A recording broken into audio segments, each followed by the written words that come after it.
자, 증명 서류까지 봐가지고 경무 취임비 해당액 구하는 것까지 설명을 드렸고요. 이제 한도액 계산 어떻게 할 거냐에 대한 얘기입니다. 한도액 계산. 한도액 계산은 일단 이제 일반 한도라고 해가지고 일반적인 경무 취임비 한도는 다음에 두 가지를 더한 금액으로 합니다. 일반 한도는 첫 번째가 기초 한도. 기초 한도는 1,200만 원 곱하기 12분의 3도 월수. 그러니까 사무연도가 1년짜리면은 그냥 1,200만 원 되는 거고요. 사무연도가 6개월짜리일 수 있잖아요. 600만 원. 그러니까 한 달에 얼마 꼴이죠? 한 달에 100만 원 꼴이고요. 중소기업이라면 기본적으로 3,600만 원 곱하기 12분의 3도 월수니까 한 달에 300만 원 꼴이에요. 그러니까 기본적으로 아무것도 안 하더라도 한 달에 100만 원, 중소기업은 한 달에 300만 원을 경무취임비 한도 금액으로 인정해 주는 거예요. 그리고 기업무취임비는 아무래도 이제 이게 접대를 하게 되면 매출액이 늘어나는 거잖아요. 두 번째는 수익금액 기준이 매출액 이게 매출액이에요. 매출액의 일정 퍼센테이지 곱한 금액만큼 한도가 더 커지는 거예요. 매출액의 일정 퍼센테이지 기본적으로 매출과 관계없이 얼마 인정해주고 한 달에 100만 원, 한 달에 300만 원 1,200만 원 곱하기 12분의 3도 월수. 중소기업은 3,600만 원 곱하기 12분의 3도 월수. 이때 3도 월수가 1개월 미만일 수도 있죠. 그러니까 무슨 말이냐면 원래 1월 1일부터 12월 31일까지를 3년도를 하는 건데 1기가 은근히 나와요. 1기 그래서 3월 20일 날 설립 등기를 한 거예요. 그러면 최초 3년도는 3월 20일부터 12월 말까지잖아요. 그죠? 3월 20일 날 시작을 할 거 아닙니까? 그러면 1기의 3도 월수는 3월 달이 한 달이 안 되잖아요. 1개월 미만은 1개월로 본다. 3월 달도 한 달로 보는 거니까 12분의 10 이렇게 하면 되겠죠. 3월 달도 한 달로 보는 거니까. 그래서 이게 1개월 미만은 1개월로 본다는 게 은근히 뭐에 또 영향을 미치냐면 3월 31일 날 설립 등기를 했어요. 3월 31일 날. 12월 말 법인인데 이때부터 이때까지가 최초 3년도 월수가 되는 거잖아요. 이게 1개월 미만은 1개월로 본다는 거는 그 달에 하루만 있더라도 한 달로 보겠다는 거예요. 그러니까 이게 이제 회계 같은 경우에는 이렇게 되면은 4월부터 세는 거잖아요. 이렇게 그래서 4, 5, 6, 7, 8, 9, 10, 11, 12에서 여기 9개월 이렇게 할 텐데 이렇게 돼 있으면은 요 3월 달에 하루만 있더라도 한 달로 보는 거니까 3월 달도 한 달로 봐가지고 몇 개월이 되는 거죠? 10개월. 1개월 미만은 1개월로 본다고 해가지고 이렇게 월 말로 은근히 좀 나와요. 헷갈리게 하려고 월 말 하루만 걸리더라도 한 달로 보는 거예요. 그러니까 그거 주의하시면 되고 그다음에 이제 매출액에 비례해 가지고 한도가 좀 더 커진다는 거죠. 매출액 관계없이 요만큼 인정해주고 매출액에 비례해 가지고 한도 또 일정 금액 한도로 또 인정해주고 그럼 매출액의 몇 퍼센트나 그러면 한도가 또 되는 거냐? 그게 매출액을 둘로 나눠요. 둘로 나눠서 일반 수익금액과 특정 수익금액 이렇게 나눴는데 특정 수익금액이 뭐냐면 특정 수익금액이 특수관계자에 대한 매출이에요. 그러니까 매출액 중에서 매출액이 내가 지금 50억인데 그 중에 특수관계자한테 한 매출이 10억이다. 그럼 일반 수익금액은 40억, 특정 수익금액은 10억 이런 식으로 아시겠죠? 특정 수익금액은 누구에 대한 매출액을 말한다고요? 특수관계자에 대한 매출액을 특정 수익금액이라고 하는 거예요. 그래서 일반 수익금액의 적용률, 특정 수익금액에다 적용률에다가 10%. 적용률이 여기 들어가는 적용률과 여기 들어가는 적용률이 같거든요. 같은 퍼센테이지인데 그러니까 일반 수익금액보다 특정 수익금액은 10분의 1만 접대하면 된다는 거죠. 아니 그러니까 내가 지금 거래처 사장님이랑 좀 한번 하려고 이제 술 한잔 먹으려고 그래요. 근데 그 거래처 사장이 내 동생이야. 그럼 내 동생한테 가서 룸사롱 가서 내가 막 두 손으로 따르고 막 이래야 돼요? 그건 말이 안 되잖아. 내 동생이라니까. 그럼 어떻게 돼? 동생 집 앞에 그냥 가서 불러가지고 동생이 내 물건 이거 사줘야 돼 지금. 불러서 와가지고 이제 소주나 한잔 하자. 그래서 뭐 김치찌개에다 소주 먹으면서 이런저런 옛날 얘기 얘기 좀 하면서 그래 잘 지내고 형 믿는다. 가면 되잖아. 굳이 막 라벨 있는 그 술 따서 막 그런 가지고 이렇게 막 두 손 따로 이런 거 아니잖아. 동생하고 술 먹으면서 막 테이블에 올라가고 이건 아니잖아. 그거 말이 안 되잖아. 그냥 김치찌개에다 소주 한 잔 먹으면서 이렇게 이런저런 얘기하면서 부탁한다 그러면 되지. 그러니까 특수관계자에 대한 매출, 특수관계자한테 매출하는 거는 일반적인 매출액의 10분의 1의 정도만 접대하면 된다는 거예요. 그래서 뒤에 몇 퍼센트를 곱하는 거예요? 10% 곱하는 거예요. 특정 수익 금액은 특수관계자에 대한 매출액을 말하는 거고, 걔네들은 일반적인 매출액의 10분의 1 정도의 접대만 하더라도 된다. 그래서 뒤에 10%를 붙인다. 이해되죠? 여기까지 이해되시죠? 그리고 여기 들어간 적용률하고 여기 들어간 적용률이 같다고 그랬잖아요. 그러니까 이게 또 누진 구조긴 해. 그러니까는 수익 금액이 매출액 말한다고 그랬잖아요. 그러니까 매출액 100억까지는 몇 퍼센트? 0.3%. 100억 초가 500억이야. 여기 당연히 이제 100억 초과예요. 100억 초과 500억 이하에 해당되면 0.2%. 그리고 500억 초과되면 0.03%. 그러니까 예를 들면 150억이야 매출액이. 150억이면 100억까지는 0.3%. 초과되는 50억은 0.2% 이렇게 하는 거죠. 초과 누진 구조예요. 그래서 이렇게 0.3, 0.2, 0.03%. 자, 그런데 그렇게 퍼센트 적용률이 이렇게 되어 있는데, 예를 들면 일반 수익 금액이 90억인데 특수관계자에 대한 매출액이 30억이야. 합계로 100억까지 0.3%거든요. 합해서 일반 수익 금액이 얼마라고요? 지금 90억. 특정 수익 금액이 얼마라고요? 30억. 그러면 이게 합해가지고 100억까지 0.3%니까 특정 수익 금액부터 먼저 100억을 구성하는 걸로 할 거냐. 그러면 어떻게 되는 거죠? 30억에 0.3%에 10% 하는 거고, 그러면 100억 되려면 70억 남았잖아요. 그럼 일반 수익 금액 70억은 0.3%고 20억은 이제 두 개 합해서 100억 넘어갔죠? 둘이 합해가지고 100억 넘어가는 20억은 0.2% 하는 거고. 뭐부터 적용하면? 얘부터 0.3%를 적용하면. 그게 아니라 얘부터 적용하면 90억 전체가 0.3%고 100억까지 10억 남았죠? 30억 중에 10억은 0.3%에 10% 하고 100억 넘어가는 20억은 0.2%에 10% 하고. 자, 뭐부터 0.3%를 적용할 거냐에 따라 가지고 결과가 달라지죠. 당연히 달라지죠, 결과가. 그렇잖아요. 이제 얘부터 적용하면 90억 전체가 뭐가 되고요? 0.3. 10억에 0.3에 10%, 20억에 0.2%, 10% 이렇게 할 거냐, 아니면 30억부터 먼저 0.3% 적용할 거냐, 30억에 0.3%, 10%, 70억에 0.3%, 20억에 0.2% 이렇게 할 거냐. 어떻게 할 거냐에 따라 가지고 결과가 달라진단 말이에요. 계산해 보면 달라지죠. 뭐부터 적용한다고요? 그렇죠. 순서를 정해놨어요. 그래가지고 일반 수익 금액부터 먼저 100억이 구성되게 한다. 일반 수익 금액부터 먼저 0.3%를 적용한다. 아시겠죠? 일반 수익 금액부터 먼저 적용한다. 그렇게 보시면 되고요. 자, 그다음에 그럼 여기서 말하는 게 지금 매출액의 일정 퍼센테이지를 곱하는 거니까 수익 금액 기준이지 매출액의 일정 퍼센테이지를 곱한다는 건데, 그 매출액은 장부상 매출액도 아니고 세법상 매출액도 아니고 기업회계 기준에 의한 매출액이에요. 왜 장부에 지금 우리가 그동안 어떻게 했죠? 지 마음대로 회계 처리하는 경우 은근히 많이 나왔잖아요. 그러니까 장부상 매출액이 만약 제대로 회계 처리했다면 장부상 매출액과 기업회계 기준에 의한 매출액은 같겠죠. 근데 얘가 지 마음대로 회계 처리하는 경우도 지금 우리가 막 많이 나왔잖아요. 그러면 장부상 매출액과 기업회계 기준에 의한 매출액이 다를 수 있죠.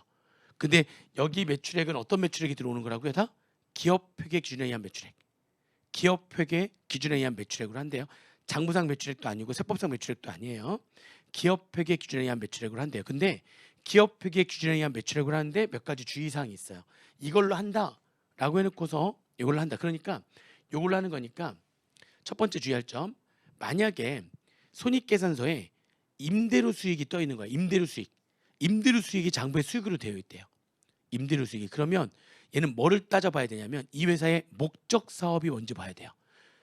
처음에 서두에 제조업과 뭐 운수업과 부동산 임대업을 하는 주식회사 상동은 뭐 이렇게 시작한단 말이야. 그러면 이 회사는 뭐를 하는 회사지? 부동산 임대업을 목적 사업으로 하는 회사 중에 하나지. 그러면 임대료 수익은 기타 수익이에요, 매출액이에요? 매출액이 되는 거지. 근데 만약에 목적 사업에 제조업을 영위하는 주식회사 중동은 한번 막 시작했단 말이야. 근데 얘가 뭐가 있죠? 지금 손익계산서에 임대료 수익이 수익으로 있는 거야. 그러면 목적 사업에 뭐가 없으면, 부동산 임대업이 없다면, 그러면 임대료 수익은 기타 수익인 거죠. 매출액이 아닌 거죠. 그래서 지금 손익계산서에 임대료 수익이 딱 떠 있어? 그럼 뭐를 꼭 살펴야 돼요? 목적 사업을 살펴봐야 돼요. 목적 사업에 뭐가 있어야, 부동산 임대업이 있어야 그래야지만 임대료 수익이 뭐가 되는 거예요? 그래야지만 임대료 수익이 매출액이 되는 거예요. 목적 사업에 내가 하는 목적 사업에 부동산 임대업이 없다면 임대료 수익은 기타 수익인 거예요. 자, 그다음에 좋아요. 그러면 목적 사업에 부동산 임대업이 있어요. 임대료. 그럼 임대료는 뭐가 된다고요 이제? 매출액이 되는 거죠. 기업회 기준에 의한 매출액이 되는 거예요. 그런데 보증금 받은 금액에다가 정기금 이자료 곱하기 얼마만큼을 임대료로 간주하는 거죠. 간주 임대료를 공부했잖아요. 그럼 간주 임대료는 어떻게 할 거냐? 간주 임대료는 세법상 입금 매출액으로 보겠다는 거잖아요. 세법상 임대료로 보겠다는 거지. 회계학에서 공부한 적 있어요, 없어요? 없죠. 그러니까 기업 회계 기준에 의하면 간주 임대료는 수익이 아니에요. 매출이 아니라고요. 그러니까 아무리 부동산 임대업을 목적 사업으로 한다 할지라도 지금 우리 기업 회계 기준에 의한 매출액을 해야 되는 거기 때문에 간주 임대료는 포함하지 않는다.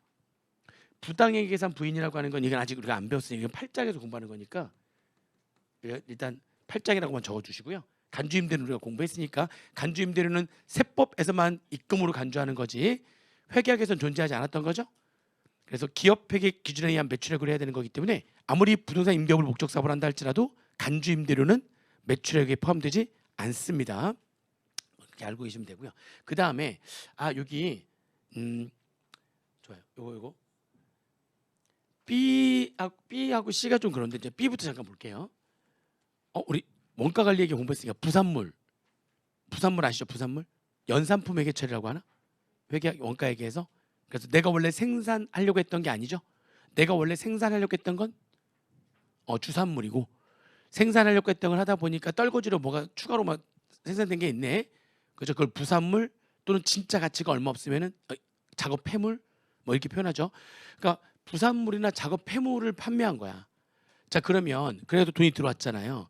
내가 이거 원래 생산하려고 했던 게 아니다 보니까 부산물이나 작업 폐물의 판매 대금은 사실 기업 회계 기준에 의하면 매출액이에요, 기타 수익이에요. 기타 수익이 맞아요. 기업 회계 기준에 의하면 기타 수익이 맞아요. 근데 아주 오래전부터 관행적으로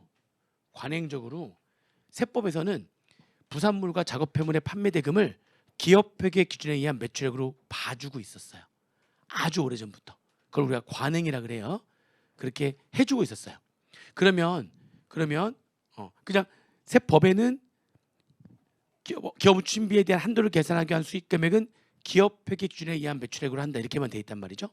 그러면은 이제 부산물이라든지 작업 폐물에 대한 판매 대금은 진짜 말 그대로 기업 회계 기준에 의하면 매출액이 아니라 기타 수익이니까 저기 들어가면 안 되는 거잖아요. 그런데 세법에서 아주 오래전부터 부산물 판매 대금이나 작업 폐물의 판매 대금을 기업 회계 기준에 의한 매출액으로 그냥 봐주고 있었단 말이에요.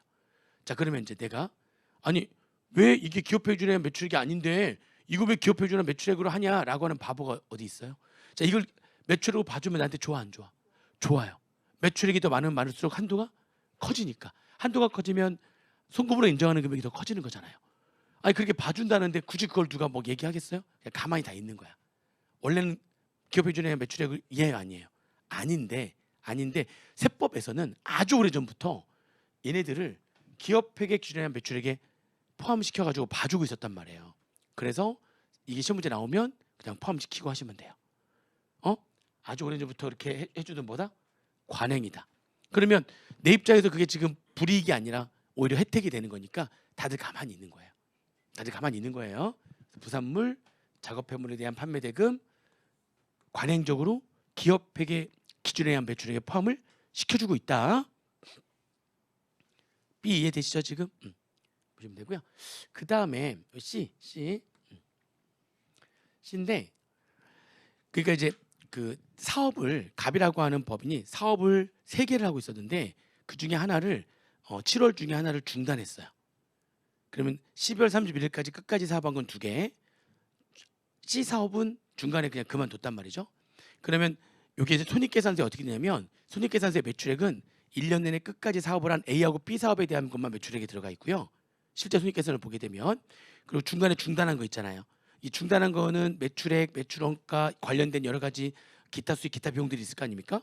이 중단 사업 부분 관련된 손익은 한 번에 묶어가지고요. 손익계산서에 별도로 따로 기재하는 거야. 그러면은 손익계산을 딱 보게 되면 매출액에는 A하고 B 사업에 대한 매출액만 있는 거고 C 사업 중간에 7월 달에 중단할 때까지의 매출액은 매출액이 포함되어 있지 않고 사실은 손익계산서에 어디에 있다고요? 중단 사업 부분 손익에 다 거기 안에 들어가 보면 거기 안에 들어가 있어. 거기 안에 중단 사업 관련된 매출액, 매출원가, 기타 수익, 기타 비용 해가지고 거기서 발생된 손익이 순이익으로 얼마다.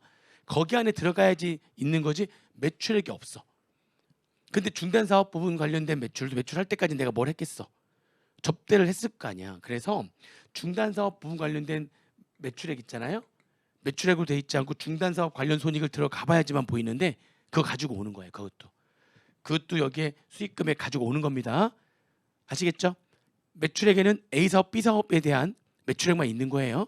중단 사업에 대한 매출액은 중단 사업 관련 손익 안에 들어가 봐야지만 그 안에 있는데 걔도 중단할 때까지 발생한 매출액 가지고 와서 매출액에 포함시킨다. 아시겠죠? 포함시킨다. 포함. 그리고 이것도 그런데 반제품 매출액. 그러니까 내가 완전히 완성시키지 않은 상태 한 절반까지밖에 아직 안 만들었는데 을이라는 사업자가 나한테 오더니 지금 그 상태에서 팔 수 있니? 아직 다 안 만들었는데 여기까지 만들었는데 자기가 사가겠다는 거야. 그래서 내가 팔았어. 반제품 매출액이라 그래요. 그것도 기업회계 기준에 의한 매출액에 포함을 시키는 겁니다. 아시겠죠? 그래서 기업회계 기준에 의한 매출액을 한다고 해놓고서는 좀 주의를 할 점이 좀 있어요. 이렇게 다 이해되세요? 이거 하나 부당해상 부인 아직 안 배웠으니까 걔 빼고 나머지는 그렇구나 이렇게 해서 이해하시면 됩니다. 그래서 그 중에서도 이제 특수관계자에 대한 매출액은 별도로 따로 특정 수익금액으로 발라내고 나머지 일반 수익금액으로 해가지고 일반 수익금액부터 적용률을 적용하는 거죠. 그 다음에 얘 적용하면서 10% 하고 아시겠죠? 그렇게 해가지고 이렇게 기초한도 구하고 수익금액 기준한도 구해가지고 그 둘을 더하면 그게 무슨 한도가 되는 거예요? 일반 한도가 되는 겁니다. 일반 한도가 되는 거예요. 되셨죠? 자 그러면 아까 우리가 그러니까 기업준비 해당액을 딱 계산했더니 여기서 IS상 기업준비에서부터 출발해가지고 쫙 플러스 마이너스 해가지고 얘를 구했잖아요. 4,450만 원을 구했잖아요.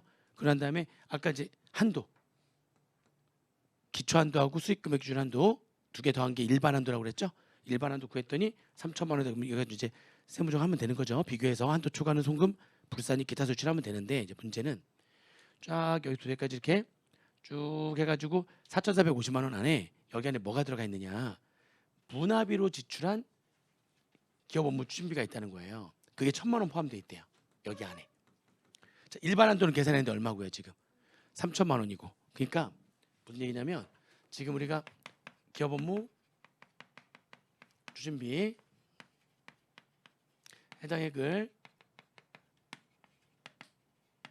여기서 출발해가지고 뺄 거 빼고 더할 거 더하고 해가지고 쭉 했더니 얼마 나왔어요?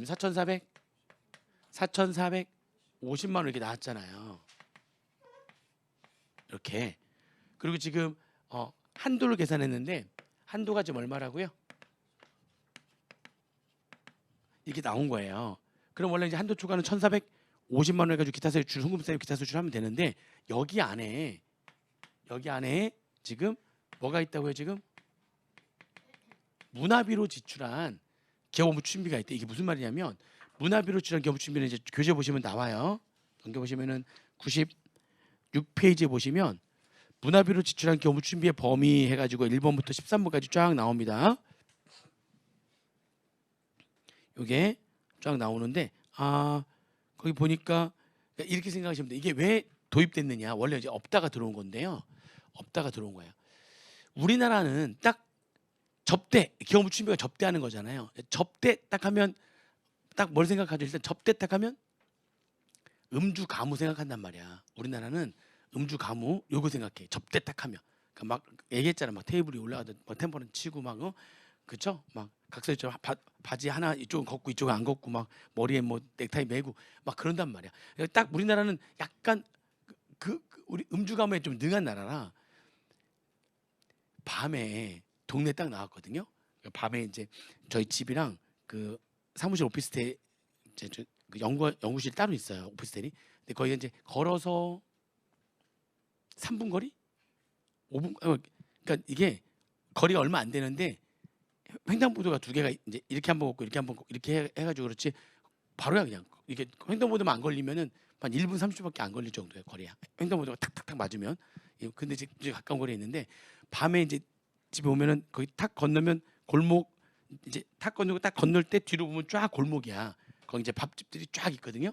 그래서 이제 오늘 아무 생각 없이 뒤로 딱 봤다.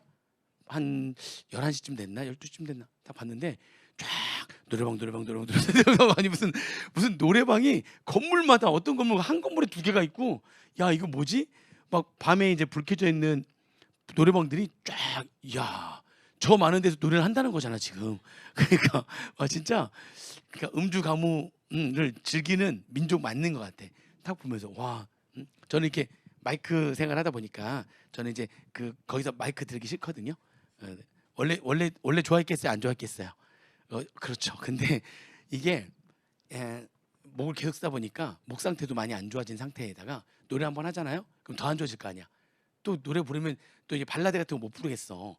그러니까 하면 또 막 소리 지르고 막 한단 말이에요. 막 그러면 이제 무슨 락커라고 또 노래 한번 하면 목이 가서 며칠 동안 강의가 안 되고 막 그래가지고 이제 노래방을 안 간 지 되게 오래됐어. 가면 그냥 앉아 있어 이렇게 앉아 있다가 이제 술이나 한잔 좀 먹고 오고 이제 저도 죽겠어. 저도 이제 강의 나중에 이제 좀 그만두게 되면 그러면 이제 아니 그때는 너무 늙어서 또 노래방 가기 좀 그러겠다. 그죠?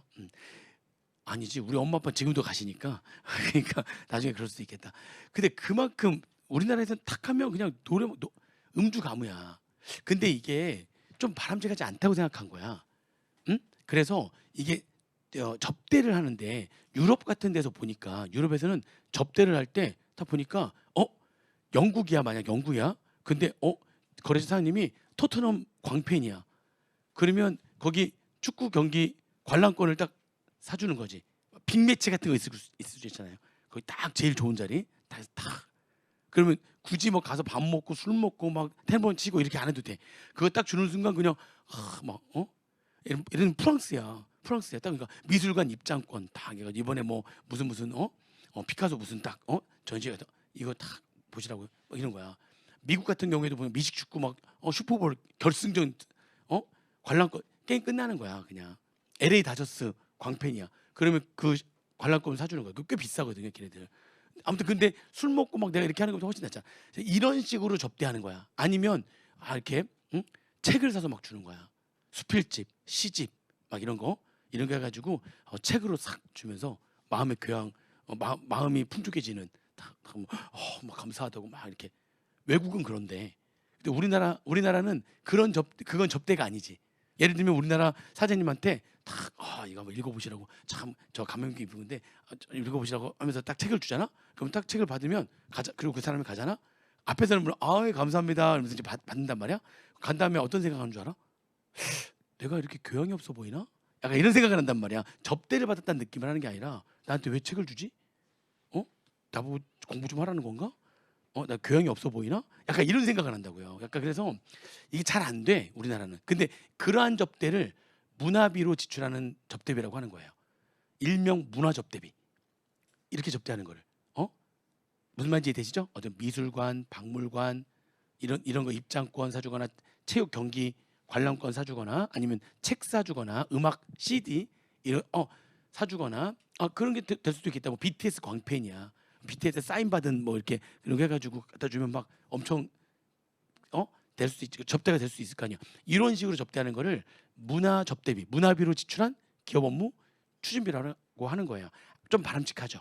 약간 이런 식으로 접대하게 되면 우리가 걱정하는 과세, 유흥상 장소 쪽으로 돈이 들어가는 게 좀 막아지잖아. 그리고 이런 식으로 하자는 거지. 좀 건전하게 우리도 건전하게 이런 문화, 이런 접대 문화로 좀 바꿨으면 좋겠다. 그래서 만들어진 거예요. 네가 만약에 여기 안에 문화비로 지출한 기업 추진비가 1,000만 원이 있어? 이 금액 안에 1,000만 원이 지금 얘기한 거기 조금 보시면 거기 문화예술 공연이나 전시회 또는 박물관 입장권, 체육활동 관람권, 비디오물, 음반, 음악 영상물, 간행물의 그 간행물이라고 하는 게 도서, 책 사주는 거예요. 그런 거 구입하는 거, 문화관광축제 관람, 체험훈련 입장권, 관광공연장 입장권, 지적문화유산 관람훈련 입장권, 뭐 문화예술 관련 강연 입장권 뭐 그 쭉 나오죠. 그리고 제일 보면 거기에 하나 알아야 될 게 10번 동그라미. 10번 뭘 사주는 것도 되죠? 미술품을 사주는 것도 되는데 다만 미술품은 건당 얼마 이하여야지만 문화비로 지출한 기업무 추진비가 되는 겁니까? 100만 원 이하. 만약 150만 원짜리 미술품을 사주면은요, 걔는 그냥 일반 접대비가 되는 거예요. 문화 접대비가 아니라 일반 접대비가 되는 거예요. 문화 접대비는 뭔가 혜택이 있어요. 어떤 혜택이 있는지 알려드릴 거고요. 문화비로 지출하는 기업 무침비로 뭔가 혜택이 있는데 미술품으로 주는 것도 건당 얼마 이하여야지만 혜택이 있다고요? 건당 100만 원 이하여야지만 혜택이 있는 거예요. 미술품 딱 하면 그렇죠. 하나는 앞에서 배운 미술품이 하나 있었는데 소액 미술품. 걔는 네 가지 조건을 모두 충족해야 되는데 마지막 네 번째가 취득가액이 건당 1,000만 원이야. 1,000만 원이야. 환경 미화나 장식을 위해서 구입해야 되죠. 그죠? 그다음에 모든 사람이 볼 수 있게 복도나 사무실 등에 상시 비치돼 있어야 되죠. 그렇죠? 그다음에 세 번째가 아니 수행 미술품 마지막 그 수행 미술품이 되는 게 세 번째가 장부에 취득하는데 뭘로 처리해야 되죠? 비용 처리해야죠. 금액도 얼마 이하야 되죠? 1,000만 원. 그렇죠. 이 네 가지 조건을 모두 충족하면 세법에서도 즉시 송금으로 인정하겠다. 얘를 우리가 소액 미술품이라고 한다고 그랬잖아요. 그 네 가지 중에 뭐가 있었어요? 지금 금액이 있잖아요. 금액. 근데 소액 미술품이 되는 기준 금액은 1,000만 원이야. 문화비가 되기 위한 미술품은 얼마이야? 건당 100만 원이야. 기준 금액이 좀 달라요. 얘는 1,000만 원, 얘는 100만 원 이렇게 생각하시면 되고요. 그래서 그렇게 문화비로 지출한 경험치비가 지금 1,000만 원 있다면 어떤 혜택을 주는 거냐? 지금 우리가 한도를 계산하는데 한도는 기초 금액과 수익 금액 기준으로 한도가 지금 얼마예요? 지금 아까 3,000만 원이라고 얘기했잖아요. 이게 1번과 2번 기초 금액과 수익 금액 기준으로 있는 한도 1,200 또는 3,600만 원. 그죠? 얘는 100억까지 0.3, 200억에서 500억까지 0.2, 500억 초과되는 부분 0.03. 그렇게 해가지고 이 두 개를 더한 거를 일반 한도라고 해요. 일반 한도. 그런데 지금 뭐가 있다면 지금 이렇게 문화비로 지출한 경우 춘비가 있잖아요. 그러면 한도를 더 추가해줘요. 문화비로 인한 기업업무 추진비 추가 한도가 더 추가돼요. 한도가 일반 한도 아까 두 개 더한 일반 한도랑 거기에다가 뭐까지 더한 금액이 한도가 돼요? 이 문화비 지출한 것만큼 한도가 커져요. 아까 이게 얼마였었죠? 얘가 아까 얼마였었죠?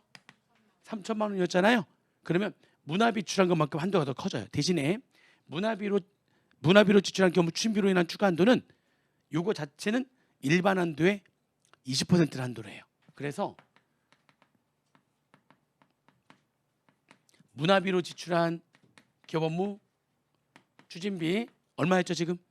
1,000만 원과 일반 한도의 몇 퍼센트요? 20% 중 작은 거 얼마가 되는 겁니까? 600만 원. 한도가 3,000만 원이 아니라 얼마로 늘어나 버리는 거죠? 3,600만 원. 그럼 한도 초과 금액이 더 줄어드는 거죠. 이쪽 유도하려고 그러는 거예요. 이런 접대 문화를 좀 바꾸자 우리도. 잠깐 음주 가무 이것만 하지 말고 교양을 쌓는 그런 접대로 좀 바꿔보자 해가지고 문화 좀 이걸로 유도하려고 지금 이렇게 많이 바뀌었어요. 근데 여전히 아직까지 그렇게 자리 잡지 못했어요. 자, 근데 이렇게 한도가 더 추가되잖아요. 중요한 거는 이 문화비는 꼭 거기 1번부터 100번까지 쫙 열거돼 있잖아요. 제일 위에 시작이 중요해요. 뭐라고 돼 있죠? 시작이? 1번 위에? 그렇죠. 국내 문화 관련 지출해야지만 돼요. 그래야지만 이렇게 한도를 더 추가해 주는 겁니다. 예를 들면은 우리나라 사장님이 손흥민 광팬이어가지고요. 그런데 내가 이분한테 토트넘 경기표를 갖다 줬으면 이거는 추가 한도가 더 늘어날 수 있는 문화비가 아니에요. 국내 문화 활동과 관련이 있는 지출해야지만 문화비로 인한 추가 한도가 되는 겁니다. 아시겠어요? 문화비 추가 한도만큼 더 늘어날 수 있는 문화비가 되려면 국내 문화 관련 지출해야지만 된다. 외국 건 안 돼요. 요즘 프로야구가 워낙 좀 엄청 막 우리는 공부한다고 안 보잖아요. 공부한다고 안 보고 막 그러고 있는데 장난 아니에요. 저는 이제 최근에 아들이 야구 볼 줄 몰랐다가 좀 알려주니까 야구 볼 줄 안다고 그래가지고 아들이 1년에 한 두세 번 정도 가자고 그래가지고 이제 가거든요. 표를 못 구해 진짜. 표가 맨날 매진. 그래서 좀 어둠의 경로로 좀 구하는 게 있거든요. 그래서 어떻게 좀 구해가지고 몇 번 가긴 했는데 표를 정상적으로 구할 수가 없어. 다 금방 매진이야. 그래가지고 한 올해는 한 번 갔네. 올해는 한 번 가고 작년에 3번 가고 올해 한 번 갔는데 갈 때마다 한 번도 이긴 적이 없어요. 그러니까 갈 때마다 져요. 갈 때마다. 근데 꼭 가면 좋은 게 가잖아요. 그 다음에 연승해. 내가 가면 져. 그것도 그냥 지는 게 아니야. 9회에 꼭 끝내기 안타나 끝내기 홈런 맞아 줘. 그렇게 줘. 그래가지고 와 어처구니가 없다. 심지어는 8점 차이로 이기고 있었어요. 그래가지고 우와 뭐 이기구나. 근데 8회 9회 9점 줘가지고 졌어. 이게 말이 돼요? 그 어이가 없어. 그래서 그 8회 되니까 와이프가 사람들 막 나가기 전에 빨리 나가자고. 근데 나가려고 딱 했더니 막 안타를 계속 맞아. 그래도 안 되겠다. 난 졌더니 그런 역전당했어. 나갈 걸. 그냥 나갈 걸. 막 그런 적도 있고. 이게 참. 아무튼 올해 딱 한 번 갔는데 7점 차인가 8점 차로 이기고 있는데 8회 9회 역전당해가지고 말로 없는 맞고 막 그러더니 역전당했어요. 기아 팬인데 키움이랑 하면 키움이 꼴등이니까 무조건 이겨야 될 거 아니에요? 아니 그러면 키움이랑 하는데 갔는데 맨날 지면 이게 뭐죠? 진짜 갈 때마다 줘. 안 갈 땐 이기고 안 가면 그 뒤에 한 최소 3연승 하면 아니면 5연승 이 정도 해요. 그러니까 아들이 되게 속상할 거 아니야. 응원하는데 지니까 아들한테 달리면 야 그래도 가자. 우리가 가면 그 다음부터 이기잖아. 가야 되나? 뭐 이런 생각해서 이제 같이 가서 좀 보고 막 그러는데 야구장 막 워낙 좋아하는 사람들 야구 좋아하는 사람들이 많아져가지고 막 지금 관중들 많이 가니까 야구장 어느 팀 좋아하는지 봐가지고 야구장 표 이렇게 뭐 한다든지 국가대표 축구 경기 하면 그런 거 갖다 준다든지 그러면 되는 겁니다. 국내만 되는 거예요. 국외 거는 이렇게 한도가 추가되는 문화비로 보지 않습니다. 자, 그다음에 하나 더 볼게요. 그러면 자, 근데 여기에 또 이제 그럼 여기 안에 또 뭐가 있느냐 봤더니 이게 살짝 좀 약간 완전히 활성화되지는 않았지만 그래도 살짝 이쪽으로 좀 돌고 있어. 여기 좀 돌고 있어서 그러면 이것도 좀 해보자 해가지고요. 기업 업무 준비를 전통시장에서 그러니까 내가 거래처에다가 뭐 이렇게 사줄 때 전통시장에서 사가지고 주래요.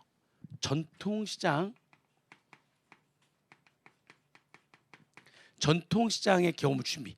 뭐 예를 들면 뭐 과일이라는 거 사 보낼 때도 어디서 사서 보내라고요? 백화점에서 사서 보내지 말고 전통시장에서 사서 보내래요. 자, 전통시장에서 지출한 금액이 있다면 그럼 이것도 한도를 더 추가해 주는 거야. 전통시장으로 인한 추가 한도가 또 생겼어요. 대신에 근데 전통시장에서 지출한 금액에 대해서 한도가 더 추가가 돼. 그래서 이제 1 플러스 2 플러스 3이 돼버리는 거예요. 이렇게 1 플러스 2 플러스 3. 3은 뭐로 인한 추가 한도예요?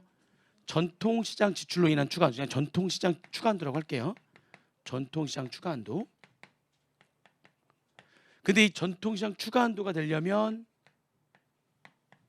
전통시장에서 지출한 기업 업무 추진비, 전통시장에서 지출한 기업 업무 추진비만큼 또 한도가 더 늘어나거든요. 늘어나는데 요걸 다 늘릴 수는 없고요. 요거에 대한 한도는 일반 한도의 얘는 10%예요.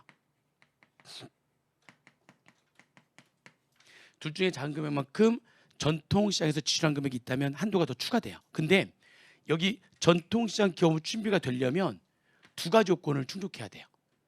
전통시장에서 썼다고 해서 무조건 들어가는 건 아니에요. 두 가지를 충족해야 되는데 첫 번째는 뭐냐면 소비성 서비스업은 안 돼요. 소비성 서비스업은 안 돼요.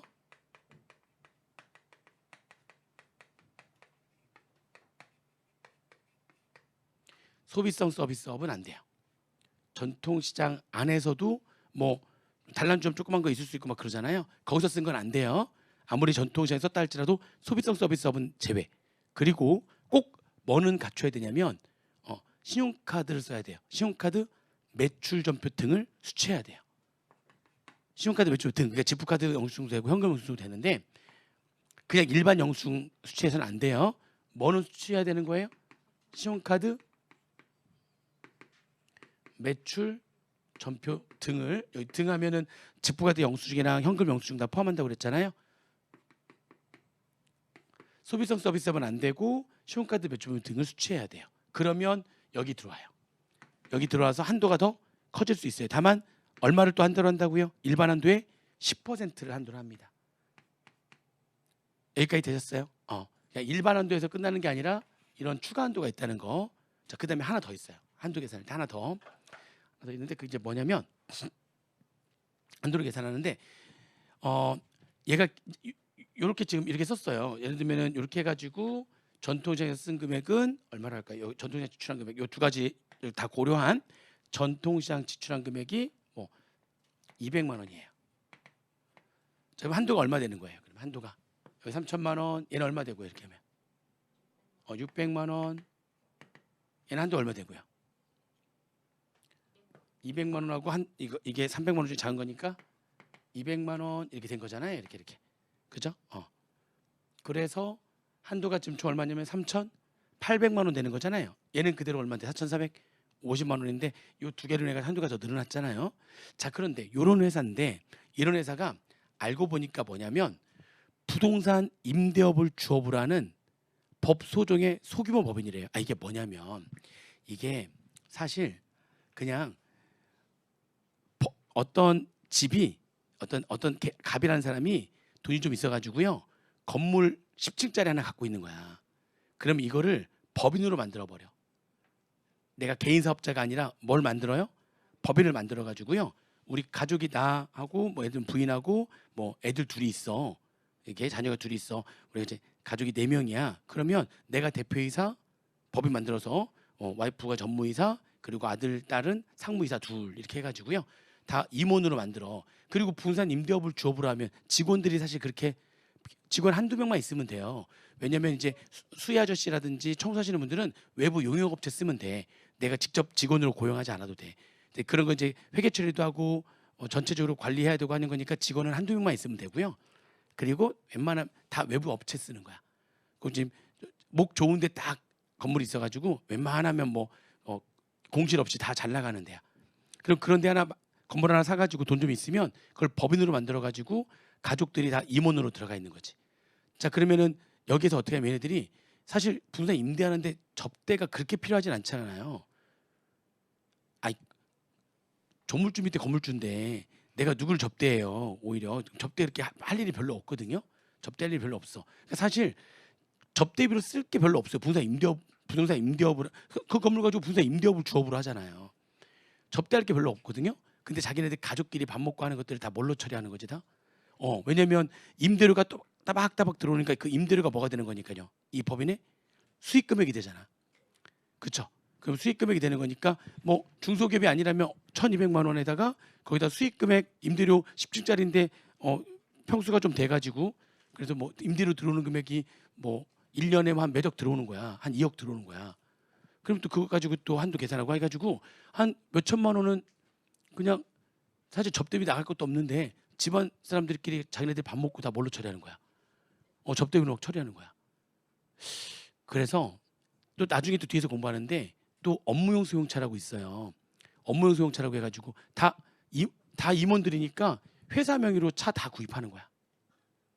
왜냐면 회사 명의로 구입하게 되면 감가상각비라든지 또는 여러 가지 유류비라든지 다 그 법인에 뭐가 되는 거죠? 송금으로 인정이 될 거 아니야. 그렇죠? 그러면 임대료가 수입인데 감가상각비라든지 유류비라든지 수리비 같은 것들 자동차세라든지 자동차 보험료 이런 것들이 다 비용으로 인정돼 버리니까 그러면은 소득 금액이 어떻게 되죠? 그 소득 금액이 줄어들 거 아니야. 다 비용으로 인정되는 거니까. 그럼 법인세 원래 여기다 내야 되는데 요만큼에다가 세를 곱해서 법인세 내는 거니까 법인세가 확 줄죠. 그렇죠? 내가 원래 법인세 지금 그래서 2억 내야 되는데 법인세 1억만 내면 되는 거야. 법인세가 1억이 주는 거야. 얘네들을 다 뭘로 인정받으니까 다. 자동차 4대를 다 비싼 차 몰면서 막 비싼 차 보니까 수리비도 어마어마하고 기름값도 막 장난 아니고 장터세도 막 장난 아니고 감가상각비도 비싼 차니까 많이 나갈 거 아니에요? 다 비용으로 인정받아가지고 절세 효과가 생기는 거야. 그럼 실제로 기름값 100만 원, 50만 원 넣었어. 그럼 50만 원이 아니야. 왜냐면 어차피 20%만큼 얘가 다 뭘로 인정되니까. 송금으로 인정되면 20% 세율이 20%로 가정했을 때 50만 원이면은 10만 원만큼 법인세가 줄잖아. 그러면서 한 50만 원 썼지만 실제로 쓴 건 얼마밖에 안 되는 거지? 40만 원 쓴 거잖아. 무슨 말인지 되세요? 뭐 차값도 다 감가상각되면서 막 비용 주고. 그러니까 그런 걸 좀 방지하려고 지금 금방 얘기한 어떤 법인이라고요? 지금 부동산 임대업을 주업으로 하는 법소정의 소규모 법인이 그런 건물 하나 갖고 있는 가족회사야. 가족회사. 부동산 임대업을 주업으로 하는 법소정의 소규모 법인이라고 해가지고 여러 가지 요건을 출력해야 되는데 뭐 상시 근로자가 5명 미만이고 뭐 수익 금액에 부동산 임대업이 차지하는 수익 금액이 얼마 이상 차지하고 뭐 여러 가지 요건을 출력해야 되는데 다 암기할 필요는 없고요. 그냥 딱 건물 하나 갖고 있는 가족회사구나. 부동산 임대업을 주업으로 하는 법소정의 소규모 법인이구나. 직원도 몇 명 없는. 걔네들은 경우 준비 한도를 다 인정 못 하겠는 거야. 경우 추심비를 있을 수 있겠지만 이렇게까지 한도를 많이 인정해 줄 필요가 없는 거예요. 그래서 지금 금방 얘기한 걔네들 부동산 임대업을 주업을 하는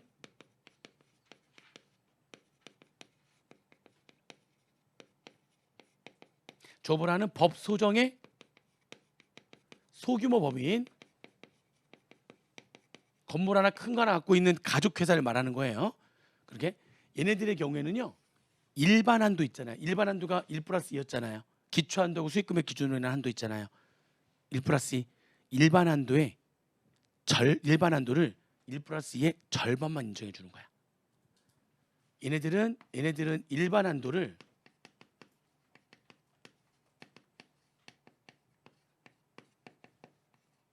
1+2의 절반만 인정해 주는 거예요. 응? 자, 그러면 만약 똑같이 얘네들이 4,450만 원만큼 지금 법인세법에서 바라보는 경추신비의 기초비에 해당액이 4,450만 원이에요. 응? 자, 그런데 그 안에 문화비 얼마 썼고요? 1,000만 원. 두 가지 모두 충족한 전통시장 지출한 금액이 200만 원이에요. 자, 1+2의 금액이 3,000만 원 나왔어요. 자, 그럼 한도가 얼마가 되는 거예요? 자, 한도 전체 다 한도 하시면 한도가 여기 이제 일반 한도가 얼마 되는 거죠, 이제? 1,500. 자, 문화비로 인한 추가 한도는 둘 중에 작은 거. 둘 중에 작은 거 똑같아요. 문화비로 지출한 기업추심비 각각 얼마? 문화비로 지출한 똑같다니까. 지금 문화비 지출한 거 얼마? 문화비로 지출한 기업추심비 얼마? 자, 근데 일반 한도 자체가 얼마가 돼 버린 거죠, 이제? 1,500만 원 됐으니까. 그 3,000만 원의 20%가 아니라 그렇죠. 1,500만 원의 20%가 되는 거예요. 얼마가 되는 거죠, 그러니까? 그러면 둘 중에 작은 거 얼마? 그럼 여기 또 전통시장 지출한 걸로 인한 추가 한도, 전통시장 지출한 금액이 얼마인데요? 200만 원과 일반 한도가 이제 3,000이 아니라 얼마인 거야, 이제? 일반 한도가 1,500으로 줄었잖아요. 그 일반 한도 1,500만 원에 10% 하는 거니까 얼마죠? 150만 원. 이렇게 되는 거예요. 얘는 얘대로 그냥 가는데 얘가 알아서 줄어드는 거죠. 일반 한도가 절반으로 줄었으니까. 자, 그러면은 얘가 부동산 임대업을 주업을 하는 법조적인 소규모 법인이라면 한도가 얼마 되는 거예요? 얼마예요? 아니 뭐 이 세 개 더 해달라니까요. 지금 이 세 개 더 하는 거잖아요. 얼마? 1,950만 원. 그렇죠. 그게 얘네들이 아닌 그냥 일반적인 법인이었다면 얼마 되는 거고요? 3,800. 응? 법 소정의 요건을 모두 충족한 부동산 임대업을 주업을 하는 그런 조그만 회사의 경우에는 얘가 얼마? 3,000에서 1,500으로 줄어들어 버리니까 얘가 지금 3,000이나 1,500으로 줄어들어 버리니까 요게 300이 돼 버리고 얘도 이게 150이 돼 버려 가지고요. 다 한도에 걸려 버렸죠, 이게 다. 300, 150, 1,500 해서 합계 얼마 되는 거죠? 1,950만 원 되는 거죠. 이해되시나요? 그렇게 해서 이제 이 회사가 어떤 회사냐에 따라 가지고 좀 달라진다. 그런 내용들이 여기 이제 좀 나와요. 보니까 자, 여기 일반 한도 계산하는 거 했고요. 밑에 바로 부동산 임대업을 주업을 하는 등의 법소중의 소규모 법인은 일반 한도가 어떻게 바뀐다고요? 1+2의 절반으로 줄어들어요. 제재를 좀 가하겠다는 거죠. 그리고 문화비로 지출한 경우추심비가 있다면 한도가 더 추가되는데 국내 문화비로 지출한 경우추심비와 일반 한도 20%, 만약에 아까 그런 법인이라면 일반 한도 자체가 절반으로 줄어드는 거니까 요 밑에가 줄어들겠죠. 그렇죠? 일반 한도 20%하고 둘 중에 작은 거. 전통시장에서 지출하는 경우추심비가 있다면 한도가 더 추가되는데 전통시장 경우추심비와 일반 한도의 10%중 작은 거. 그리고 이 전통시장에서 지출하는 경우추심비가 돼가지고 한도가 더 추가되려면 두 가지를 충족해야 된다고요. 뭐를 사용해야 되고요? 신용카드 등을 사용하는 겁니다. 신용카드, 지불카드 영수증, 뭐 현금 영수증. 그러면서 앤드 뭐가 아니어야 돼요? 소비성 서비스업이 아니어야 돼요. 그러면 한도가 더 추가된다. 그렇게 얘기를 한 겁니다. 됐습니다. 그렇게 해서 경우추심비의 일반적인 얘기를 했고요. 그렇다면 자, 사례 3번 한번 풀어보겠습니다. 사례 3번.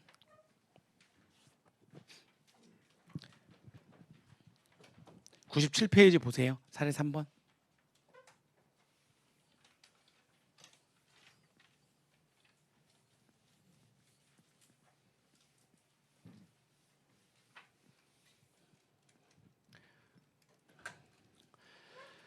자, 제조업을 영위하는 주기자 청송 정관에 의한 사업론들은 1월 1일부터 12월 31일까지인데 중소기업이 아니라고 가정을 한대요. 25년도 3월 7일 날 설립된 회사래요. 다음 자료에 기초해서 일기가 이렇게 나온다니까요. 왜냐면 이제 월수 고려 한번 해보려고 일기 기업 준비 관련된 세무조언 해가지고 자 이번 달에 월수는 몇 개월이에요? 10개월. 3월 달도 한 달로 보는 거니까 10개월.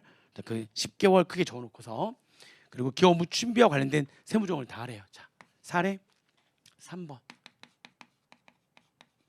제일 먼저 뭐부터 해야 된다고 했죠? 기업 준비 해당액이라 해당액. 해당액을 구하는데 해당액 구하려면 어디에서부터 출발한다고 그랬어요? 그렇죠. 손익계산서상의 기업 업무 추진비에서부터 출발합니다. 1번은 이제 매출액 나와 있고 2번 보니까 손익계산서에 계산된 기업 업무 추진비의 계정의 내용은 다음과 같다 해가지고 아무튼 그 표의 마지막 합계 금액이 얼마예요? 8,300만 원. 손익계산서상의 기업 업무 추진비는 그 표의 마지막 합계 금액이 얼마죠? 8,300만 원. 자 이제 거기서부터 빼고 더하기 할 거예요. 근데 그 표에 딱 보자마자 건당 3만 원 초과하는 거 있잖아요. 건당 3만 원 초과하는 금액에 영수증은 바로 눈에 보이죠. 얼마 있죠? 900만 원. 건당 3만 원 초과했는데 영수증한 거는 뭐 하는 거죠? 직부인하는 거잖아요. 근데 만약에 거기에 아무 말이 지금 없는데 밑에 추가 자료는 뭐가 있냐면 신용카드 수취분과 증빙 미수취분. 딱 1번하고 2번에 신용카드 수취분에 대한 추가 자료와 증빙 미수취분에 대한 추가 자료가 있어요. 근데 지금 가운데 있는 영수증 수취분에 대한 추가 자료는 없어요. 근데 만약 문제가 그 건당 3만 원 초과하는데 영수증 추한 금액이 900만 원이 있는데 거기에도 추가 자료가 있는 거예요. 만약에 추가 자료가 뭐라고 있냐면 그 영수증 수취분 중에서 건당 3만 원 초과분 거기 안에는 농업인으로부터 직접 구입하고 그 금융기관 금융거래로서 지출한 금액으로서 영수증 수취한 금액 400만 원이 포함되어 있다. 그럼 뭐라고 했죠? 걔네들은 영수증 수취했다 할지라도 법정 증명서 수취가 매우 어려운 경우이기 때문에 걔네들은 뭐를 갖춘 걸로 본다? 법정 증명서를 갖춘 걸로 보는 거니까 직부인하면 안 되죠. 그럼 걔가 400만 원 있다 그러면 직부인해야 되는 금액은 900에서 400을 빼면 얼마만? 500만 원. 뭐 이런 식으로 뭔가 추가 자료가 있으면 걔를 고려를 해야 되는데 아무런 말이 없잖아요. 그럼 우리 배운 대로 그냥 건당 3만 원 초과했는데 영수증 수취한 거니까 뭐 하면 되죠? 직부인하면 됩니다. 걔 별도 언급이 없어요. 직부인 바로 부인하죠. 여기다가 건당 얼마 초과? 3만 원 초과했는데 영수증 수취한 거. 걔는 사회 유출되는 거니까 기업 준비가 아니죠. 바로 직부인 얼마입니까? 900만 원 직부인하면서 이거는 사회 유출이니까 BS 계정 차이잖아요. 세무증을 하면서 빼야 됩니다. 세무증 사회 유출이니까 그만큼 기업 준비를 보지 않죠. 기업 준비를 보지 않는 거니까 송금 불산입하고요. 사회 유출 중에서도 뭘로 하죠? 이건 무조건 기타 사회 유출하는 거죠. 건당 3만 원 초과했는데 송금세입하는 거는 무조건 기타 사회 유출로 한다. 자, 그다음에 신용카드 수취분은 그냥 원래 놔두시면 되는 거잖아요. 원래 아무 말도 없으면 놔두시면 되거든요. 건당 3만 원 이하든 건당 3만 원 초과했든 그냥 놔두면 되는 거야. 원래 신용카드 수취분은 그죠? 자, 그런데 신용카드 수취분 중에는 대표이사 개인 명의 신용카드 사용액 얼마? 600만 원이 포함되어 있대요. 600만 원 포함되어 있대요. 근데 가로 안에 건당 3만 원 초과분 400 무슨 말이냐면 대표이사 명의 신용카드 사용액인데 600만 원이 들어가 있는데 그중에 건당 3만 원 추가분은 400이라는 얘기니까 200만 원은 건당 3만 원 이하 부분이라는 거죠. 그러면 개인 명의 신용카드 매출표는 신용카드 매출표지만 걔는 또 뭘로 본다고 그랬어요? 영수증처럼 본다고 했잖아요. 그래서 그 600만 원 중에 건당 3만 원 추가분에 대한 데는 얼마? 400만 원 걔도 또 직부인해야 되는 거죠. 아무리 신용카드 매출표 등을 수취했다 할지라도 개인 명의거나 위장가맹점이 발행한 신용카드 매출표 등은 뭘로 보기 때문에 영수증처럼 보기 때문에 걔도 직부인을 해야 되는 거죠. 600만 원 중에 얼마가 3만 원 초과분이라고요? 400만 원만.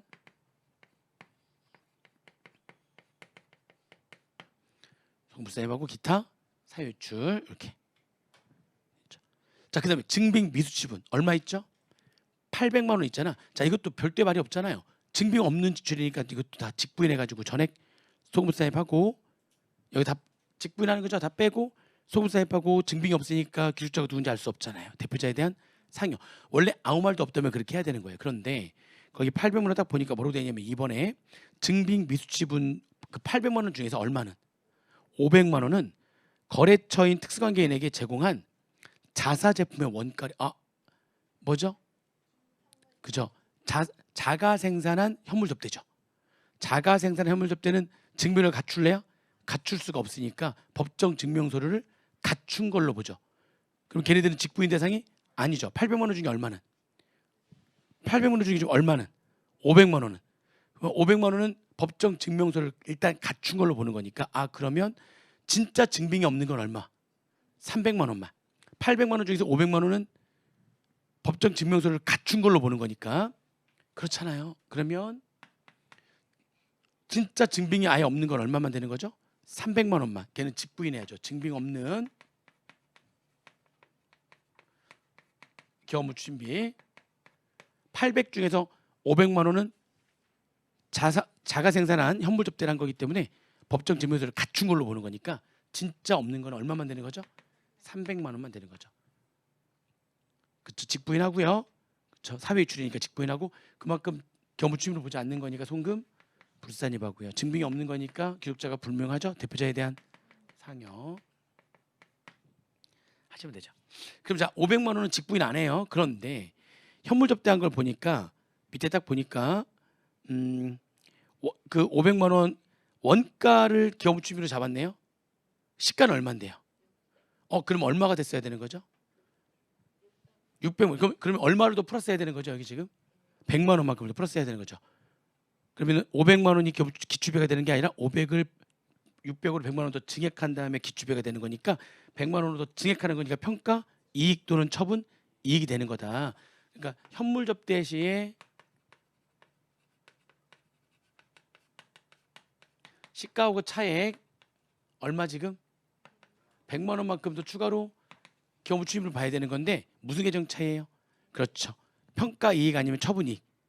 100만 원만큼 더 증액하고 걔를 경무추심비를 600을 봐야 되는데 그러니까 500으로 됐으니까 100만 원 더 증액해야 되는 거잖아요. 그 증액되는 금액은 평가 이익 아니면 처분 이익. IS 계정 차이니까 세무정하지 않고 더해주면 됩니다. 거기다가 아까 현물 접대했을 때 두 번째 케이스잖아요. 자가 생산한 제품을 거래처 공짜로 주게 되면 실제로 공급한 것도 아닌데 재화의 실제 공급으로 의제를 내서 뭐를 내야 된다고요? 부가가치세를 내야 된다고요. 근데 지금 당장은 부가가치세 예수금을 잡았다가 나중에 신고 납부할 때 이제 걔를 내겠죠. 근데 그 부가가치세 예수금 아무튼 결국에 누구 돈으로 나가는 거예요? 결국에는 내 돈으로 나가는 거니까 나의 송금이 돼야 되는 건데 그것도 뭐가 된다? 기업 업무 추심비가 된다. 근데 그걸 얘가 장부에 뭘로 잡아놨죠? 그렇죠. 세금과 공과라고 하는 IS 계정에서 가지고 와야 되는 거예요. 어디로? 기업 업무 추심비로. 자 이렇게 IS 계정에서 왔다 갔다 하는 걸 뭐라고 했는데? 타계정 대체. 그렇죠. IS 계정에서 왔다 갔다 하는 거를 타계정 대체라고 그랬어요. 타계정 대체. 그래서 가지고 옵니다. 여기서 가지고 오면 돼요. 가지고 가요. 그래서 타계정 대체 어디서 가져오는 거죠? 세금과 공과에서 가지고 옵니다. 이를 우리가 뭐라고 한다? 이런 것들을 타계정 대체라고 한다. 그래서 그거 얼마 더 가져오면 되는 거예요? 60만 원. 이것도 IS 계정에서 왔다 갔다 하는 거니까 세무정이 있어요, 없어요? 없어요. 세무정이 없이 가지고만 오면 되는 겁니다. 자, 그다음에 자, 기타 자료 볼게요. 기타 자료에 대손상각비에는 거래처와 독점 계약을 체결하는 조건으로 포기한 매출 채권 얼마? 매출 채권이니까 업무와 관련된 채권이죠. 그리고 거래처 독점 계약을 채권을 포기하면 정당한 사는 없었는데 약정에 의해 가지고 채권을 포기한 거니까 그 250만 원 뭐가 돼야 되는 겁니까? 기업 업무 추심비가 돼야 되는 거죠. 근데 그게 손익계산서에 뭘로 돼 있다고요? 대손상각비로 돼 있다. 가지고 와야죠. 걔도 대손상각비에서 가지고 오면 이것도 뭐라고 한다고요? 타계정 대체 가져오는 거 얼마? 250만 원 가지고 옵니다. 역시 또 IS 계정 차이니까 세무정 할 필요 없이 가지고 오면 되고요. 그다음에 객관적으로 확인되는 정당한 사유에 의해서 포기한 업무 관련 채권 얼마? 500만 원. 이거는 세법도 뭐가 되는 거고요. 그냥 송금, 경험 준비 아니죠? 그냥 송금 되는 거고 장부에도 대손상비로 돼 있으니까 걔는 조정할 필요 없어요. 걔는 가져오는 거 아니죠? 걔는 경무 준비 아닙니다. 가져오는 거 아니에요. 그대로 인정 끝. 그다음에 이제 복리후생비에는 사용인이 조직한 직원들이 조직한 단체인데 뭐예요? 법인 노조죠. 노조. 거기에다가 지출한 복리설비 얼마가 포함되어 있다? 600만 원이 지금 복리후생비로 되어 있는데 얘기했죠. 노조 종업원들이 만든 단체가 법인이라면 노조인데 거기다 복리설비를 지출하면 잘 보이려고 지출한 거라면서요. 그랬잖아요. 그것도 뭐가 되는 거죠? 기업 업무 준비가 되는 거죠. 가지고 와야 되는 거네요. 어디서 갖고 오는 거예요? 이것도 그죠. 복리후생비라고 하는 다른 IS 계정에서 가져오면 됩니다. 이것도 뭐가 된다? 타계정 대체가 된다. 그게 얼마 있다고요? 600만 원이 있다. 세무정할 필요가 없죠. 됐습니다. 그렇게 했더니 이제 다 구해진 거죠. 세법에서 바라보는 기업준비 해당액이 8,300에서 빼고 더하고 했더니 그죠? 세법에서 바라보는 기업준비는 얼마가 되는 겁니까? 7,710만 원 되는 거예요. 그리고 여기 안에 지금 문제 풀면서 여기 안에 문화비로 지출한 금액이 얼마가 있다. 또는 전통시장에서 지출한 금액 이게 다 문제도 주어지는데 여기는 여기까지 오는 과정에서 문화비로 지출한 금액이라든지 전통시장에서 지출한 금액에 대한 언급이 없었죠. 그러면 한도는 뭐만 계산하면 되는 거죠? 일반 한도만 계산하면 되는 거죠. 한도는 일반 한도만.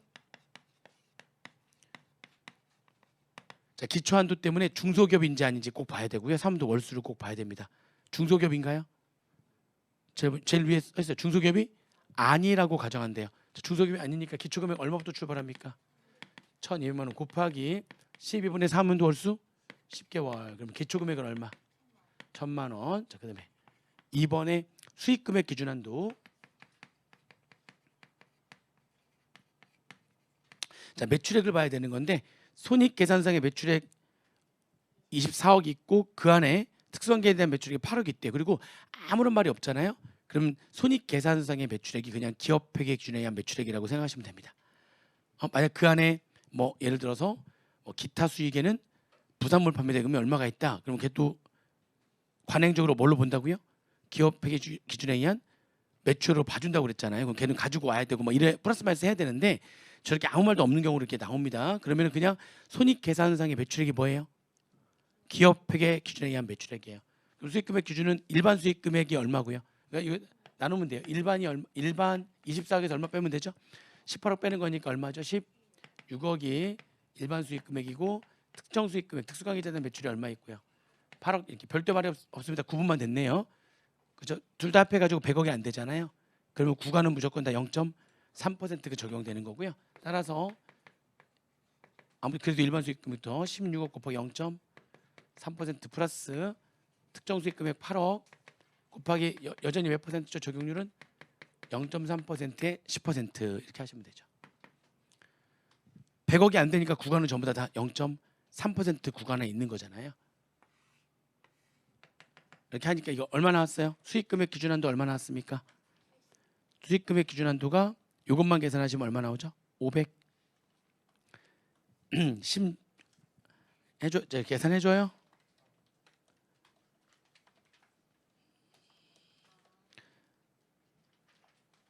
16억에 0.3%면 그것만 480만 원 되는 거 아니에요? 그리고 8억에 0.3%에 그저 또 10%를 곱하니까 24만 원 되는 거 480만 원에 24만 원 아니에요? 504만 원. 그러면은 일반 한도는 1,504만 원이 되는 겁니다. 그렇죠? 그렇게 해서 한도 초과 7,710만 원에서 1,504만 원 빼는 거니까요. 한도 초과가 6,206만 원 되는 거거든요. 한도 초과 6,206만 원. 여기 이제 송불산입하고 기타세 유출되는 거죠. 그리고 답은 이제 한꺼번에 세무조항을 물어봤으니까 세무조항 이제 답은 깔끔하게 밑에다 쫙 보여주시면 되죠. 세무조항은 해당액 구하는 과정에서 세무조항이 몇 개 떴고요. 지금 3개 떴고 그리고 한도 초과는 세무조항 껐으니까 4개 딱 보여주면 되는데 요거하고 요거는 묶어서 해도 되겠다. 둘 다 똑같이 뭐니까 건당 3만 원 초과했는데 영수증한 거에 해당되는 거니까 묶어서 해도 됩니다. 송금, 불산입, 건당 3만 원 초과 영수증 수취분 두 개 합해가지고 얼마? 따로따로 해도 되고 합해서 해도 되고 기타 사유출 그다음에 송금, 불산입, 증빙 없는 기업 무춘비 얼마 있었죠? 300만 원. 대표자에 대한 상여, 대표자 생략하고 많이 씁니다. 상여, 그다음에 송금, 불산입, 기업 무춘비, 기업 무춘비 한도 초과 얼마 6,200 6만 원 기타 사유출 해가지고 세무적으로 이렇게 딱 정리하시면 되겠습니다. 사례 4번, 사례 3번 지금 이해되시죠? 됐습니다. 잠깐 쉬었다가 또 나머지 얘기 좀 하고 또 문제 풀어보고 이렇게 하겠습니다. 네, 잠깐 쉬었다가 할게요.